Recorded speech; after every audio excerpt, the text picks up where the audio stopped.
जय श्री राधे कृष्णा। प्रिय मित्रों, इस वाणी को सुनने से पहले आइए एक छोटी सी प्रार्थना करें। अपनी आंखें बंद कीजिए, अपना मन शांत कीजिए और दिल से बोलिए, हे मेरे प्यारे कान्हा। जो भी इस दिव्य वाणी को सुन रहा है, उसके जीवन का हर अंधकार मिटा दो। जो टूटा है उसे अपनी मुरली की धुन से जोड़ दो। जो खो गया है उसे अपनी शरण में लौटा दो। हे नंदलाल, उसे वो शक्ति दो जो हर तूफान से लड़ सके, हर दुख को सह सके और फिर मुस्कुरा सके।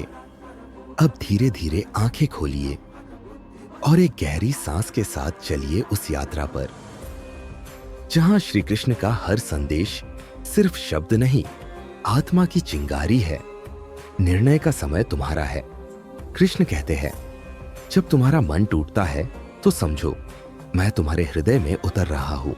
तुम्हें लग सकता है कि सब कुछ खत्म हो गया है, पर वास्तव में यही वो पल है जहां से असली शुरुआत होती है। हर दिन तुम्हारे सामने खड़ा होता है और पूछता है, तू आगे बढ़ेगा या फिर एक बार फिर हार मान लेगा। याद रखना मित्रों, कृष्ण सिर्फ उन पर कृपा करते हैं जो रुकते नहीं, जो बार बार गिरकर भी उठते हैं और कहते हैं, मैं अकेला नहीं हूं, मेरे साथ कृष्ण है। मन की दशा, जीवन की दिशा। जीवन वही बनता है जैसा तुम्हारा मन सोचता है। अगर तुम खुद को हारने वाला मान लो तो दुनिया भी तुम्हें हारने वाला समझेगी।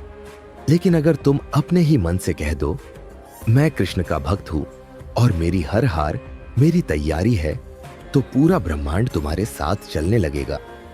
सोच को बदलो, शब्दों को बदलो, क्योंकि गीता कहती है, जैसा मन वैसा संसार। रिश्ते और एकांत की लीला। जब जीवन तुम्हें अकेला करता है, जब प्रियजन दूर चले जाते हैं, तो वो कृष्ण की लीला होती है, क्योंकि तब वो चाहते हैं कि तुम सबसे पहले खुद को और उन्हें जानो।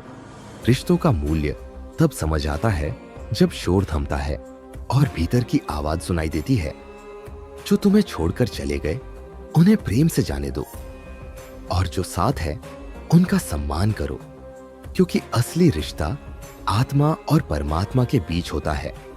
बाकी सब तो उसकी ही छाया है। कर्म का धर्म निभाओ।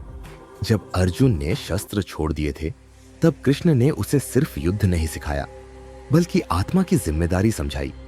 उन्होंने कहा, तू सिर्फ कर्म कर, फल मेरा विषय है। आज भी वही गीता की आवाज हमें पुकारती है, डरो मत, टालो मत। जो करना है मन से करो। काम चाहे छोटा हो या बड़ा, अगर तुम उसमें पूरी श्रद्धा से लगे हो तो समझो तुम भी अर्जुन हो और कृष्ण तुम्हारे रथ के सारथी है। आत्मविकास ही असली विजय है। इस दुनिया में सबसे कठिन युद्ध है स्वयं से स्वयं की लड़ाई। हर डर जो तुम्हारे भीतर है, हर शक जो तुम्हें रोकता है, वो तुम्हारा सबसे बड़ा शत्रु है। उसे हराने के लिए तलवार नहीं, ज्ञान चाहिए। क्रोध नहीं, धैर्य चाहिए। भागना नहीं, टिके रहना चाहिए। हर आंसू जो तुमने चुपचाप गिराया है, कृष्ण ने उसे पूजा की तरह स्वीकार किया है।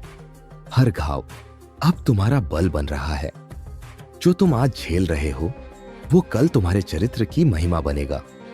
चलो विश्वास से आगे बढ़े।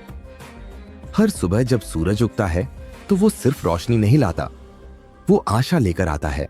कहता है, आज फिर से एक मौका है।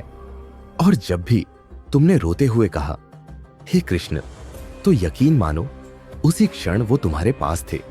शायद तुम्हें दिखाई नहीं दिए, लेकिन उन्होंने तुम्हारा हर अश्रु देखा, हर पुकार सुनी। अब समय है पीछे नहीं, आगे देखने का। डरने नहीं, विश्वास करने का। रुकने नहीं, चलते रहने का। क्योंकि अगर तुमने इतना भर मान लिया कि कृष्ण मेरे साथ है, तो कोई ताकत तुम्हें हरा नहीं सकती। प्रिय मित्रों, अगर इस वाणी ने आपके दिल को छू लिया हो, तो इसे उन तक पहुंचाइए जो आज अकेले हैं, थके हुए हैं, टूट चुके हैं। उन्हें श्री कृष्ण की ये आवाज दीजिए, जो शब्दों से नहीं, प्रेम से बात करती है।